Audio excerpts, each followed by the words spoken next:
Patch 7.7. Let's go. Okay, so Amumu is getting buffed.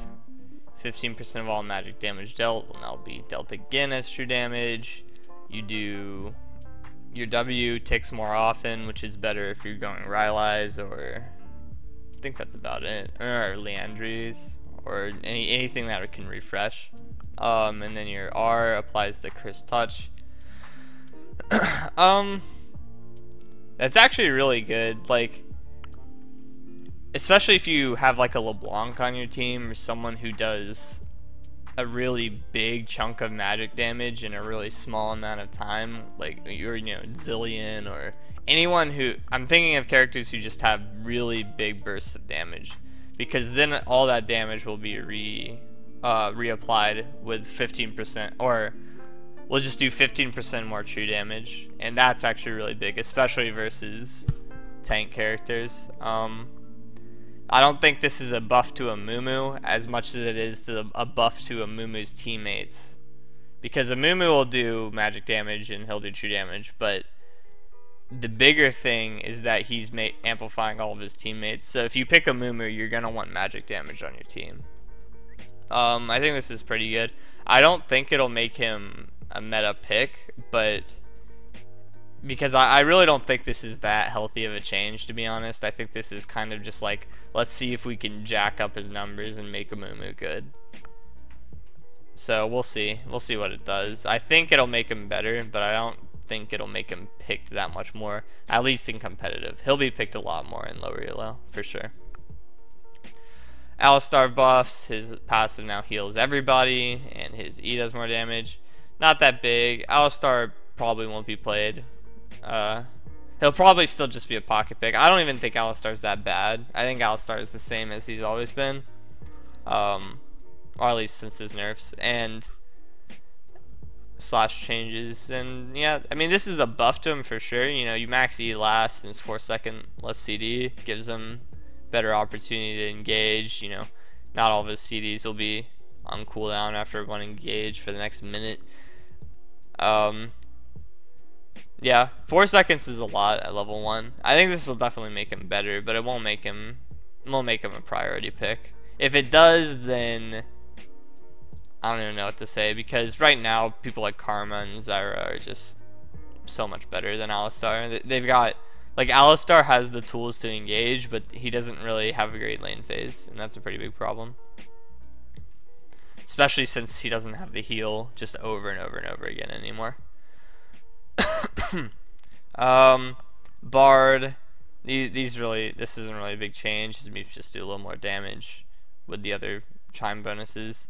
Bard's already in a decent spot, and giving him more damage just means he's like, Bard already does a lot of damage, so this is actually like pretty annoying. I don't think they really needed to change Bard, but it won't be that big of a deal at the end of the day, because I don't think Bard's played around his chimes anyway.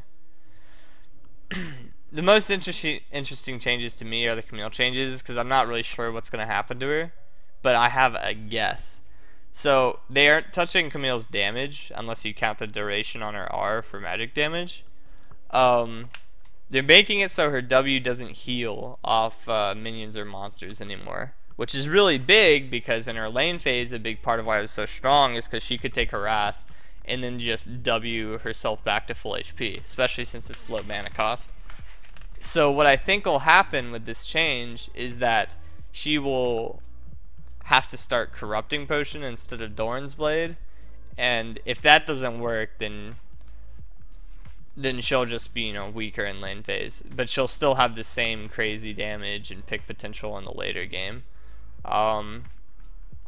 The heal, I'm assuming, will still work on champions, so if you want to heal, you can still try and hit them with a W, but of course, usually if you're trying to hit champions, they'll try and retaliate. You'll take damage back. I think she'll still be okay. I am not sure if she'll still be 100% pick ban, because this is just a huge blow to her lane phase, and poke lanes like Jason, especially Rumble, will be so much harder for her to deal with, since she can't heal off minions anymore. Um, I think that's all I have to say about it. Other than that, like, her damage is still crazy, her mobility is still crazy, her pick is still crazy.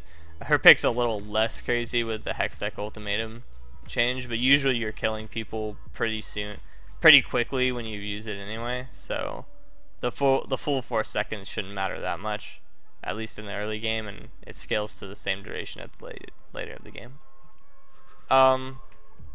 She'll probably still be alright, but her lane phase will definitely be weaker. Galio nerfs, I'm not sure why, because I didn't even think Galio was that good. Like, Galio's just okay right now, and they're nerfing him already. Lower passive damage, that's pretty bad because that's part of his wave clear. And they're making his Q do less damage overall, less percentage health, more AP. I mean, I'm okay with this change. Like, this really doesn't change him that much, considering you didn't get the 3 ticks of your Q a lot anyway. But that makes it so your Q does less damage even with 1 tick. So, you know, he'll definitely do lower damage overall. And I don't know how I feel about the change. I've wanted to play Galio a lot, but people keep banning him. But the thing is, like, I don't even think Galio is that good. Like, I played Galio because he's fun, but Galio really isn't that great.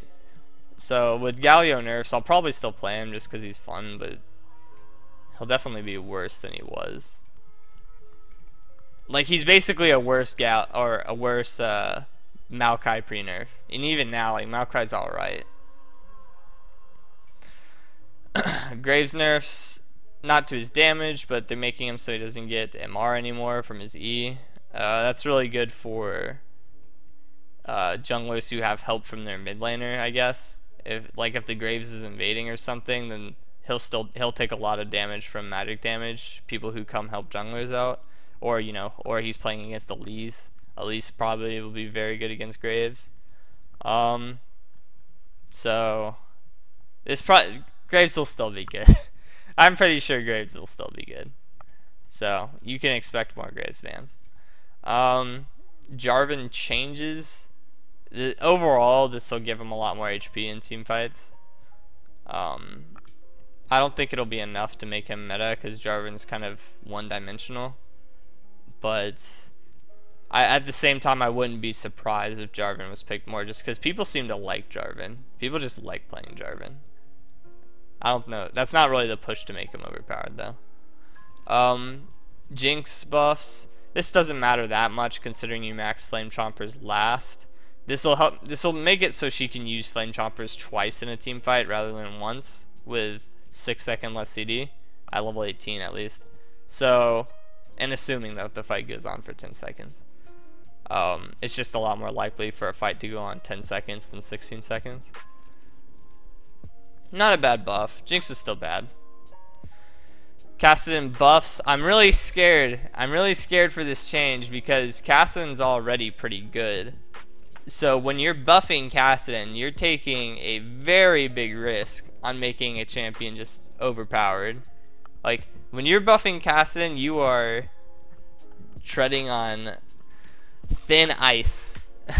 Or, that's not the quote at all. Forget I said anything there. But Kassadin will definitely be good because Kassadin's good right now. Walking on thin ice is what I was gonna say. And yeah, when you buff, like, a second on his E is pretty big because his E in team fights is already almost always charged, and having a second lower just means it's just that much easier for him to pump out damage. And Rift Walk increased damage, that's gonna help his Lichbane build, because you're already one-shotting people a lot of the time by just like QE RW with Lichbane on top of someone and they just die instantly, and this will just like make it even better, you know, that much better. It's not a huge buff, but it'll make his one shot that much better. I'm scared for these changes. Kassadin may or may not be broken. Katarina nerfs. I like it. You know, Shunpo increase, and it's the same as late game. She needs it because she's really safe at the beginning of the game, and I mean, I don't think Katarina's super abusive, but she's definitely a little strong. I think this is good, but I know very little about Katarina, to be honest. And what I assume this will mean is that she's a lot less safe early game, and she can't just use her E out of nowhere. She has to hold on to it a little bit more.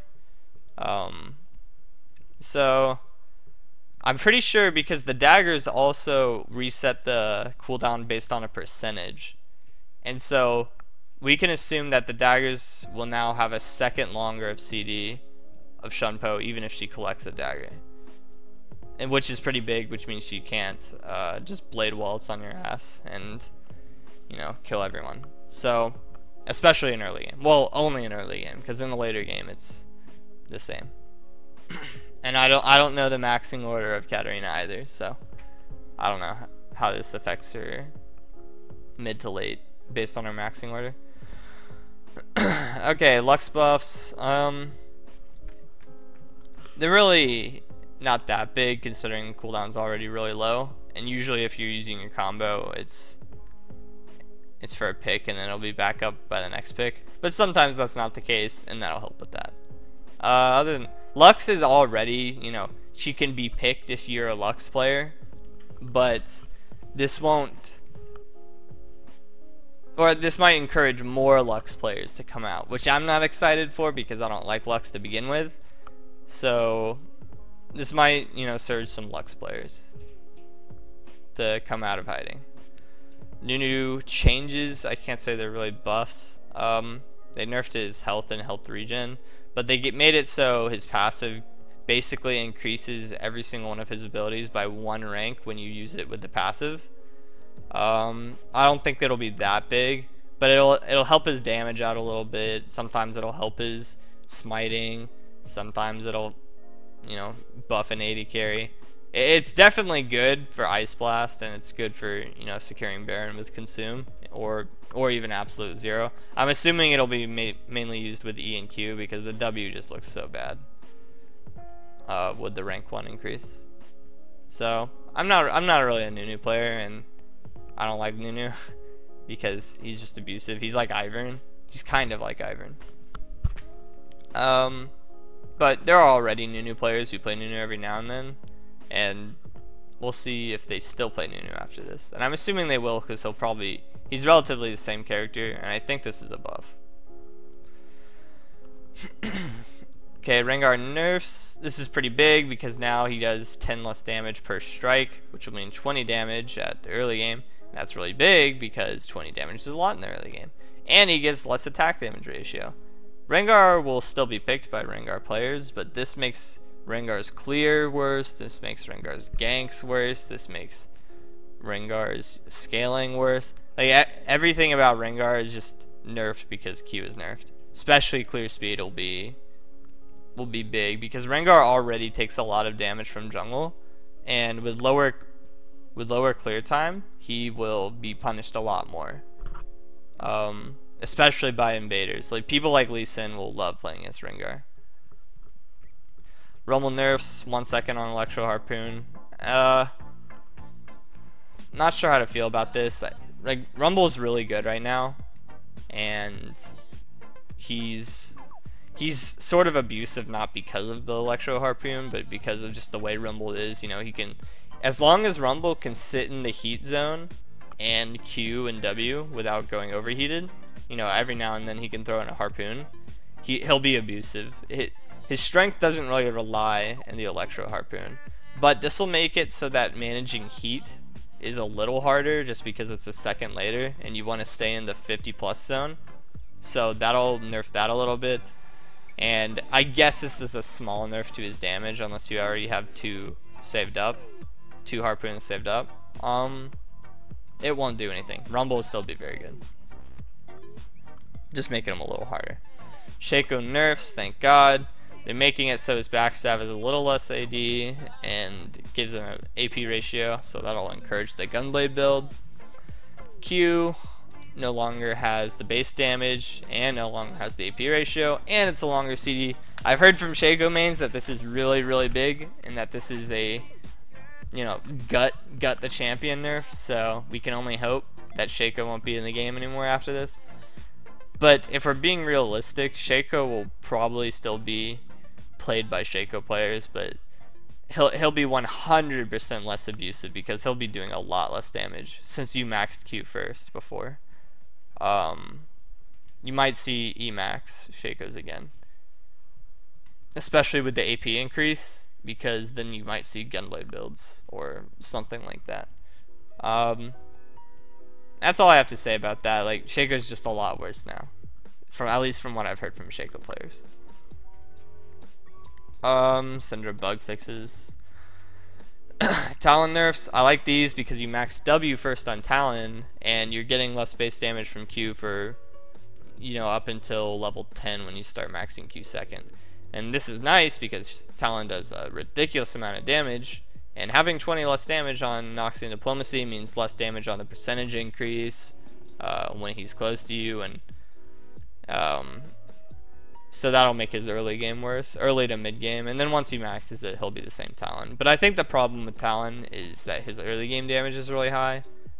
You know, just one-shotting people. 20 damage won't change that much in terms of one-shot if you're just getting caught, but 20 damage can affect, you know, like a Talon's player perspective of all-inning you. You know, with the small little bit of less damage on Q, maybe he'll think twice of just all-inning because it might not one-shot you. But if I'm being real, 20 damage usually isn't the difference, but sometimes it is. Just like the Deathfire touch changes a few patches ago, that has been the change a lot of the times when I'm playing Jhin and they're living with 3 HP and the Deathfire touch nerfed is what caused that. So sometimes the small amount of damage change will be the difference. Volibear buff. This doesn't really mean anything considering Volibear is already not very good.